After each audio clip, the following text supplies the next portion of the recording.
Merhaba arkadaşlar. Bu videomuzda size Nevşehir ile Kayseri arasında bulunan ve Nevşehir'in Avanos ilçesi yakınlarındaki Sarıhan Kervansarayı'nı tanıtacağız. Sarıhan 1249 yılında yapılmış olan ve Anadolu Selçuklularının en son yaptığı büyük kervansaraydır. Bundan sonra kervansaray han yapımı bırakılmıştır.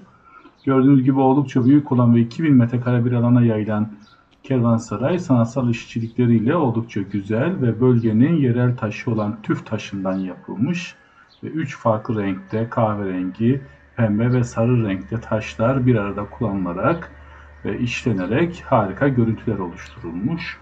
Arantaç kapısı şimdiye kadar gördüğümüz hanlar içinde en güzel olan yerlerden birisi. Sağında ve solunda yine gayet işlemeli motiflerin bulunduğu nişler mevcut.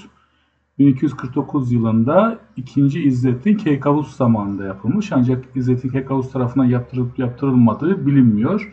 Çünkü o zaman kendisi 14 yaşında bir çocuktu ve kontrol genelde beylerin, özellikle de Karatay'ın elindeydi. Burası karma bir han, hem açık hem kapalı alanları var. İçindeki avlu kısmı oldukça büyük ve avluya açılan 5 tane kapı mevcut. Bu kapıların bazıları oldukça sade iken bazıları ise yine küçük birer taç kapı gibi yapılmıştır.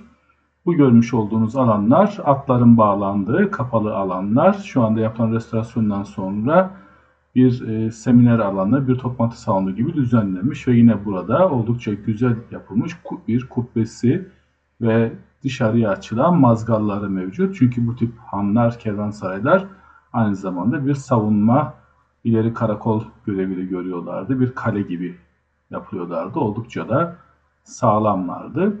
İki kervansaray arasında bir devenin günlük gidebileceği mesafe olarak ölçülen yaklaşık 40 kilometrelik bir mesafe bırakılıyordu. Kubbesindeki ışıklandırma delikleri de beraber güzel. Yine e, avlusuna döndüğümüzde buranın 2 katlı olduğunu görüyoruz.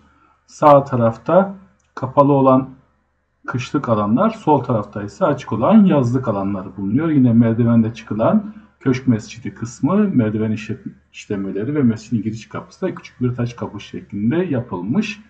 İkinci katın üstünde de insanların yazın sıcakta üstü açık olarak yattığı odalar mevcut. Yani alt kısımlara hayvanları bağlanıyor, üst kısımlarda insanlar kalıyordu. Ve yine bu kervansarayların bir özelliği olarak buralarda ilk 3 gün konaklama ücretsizdi.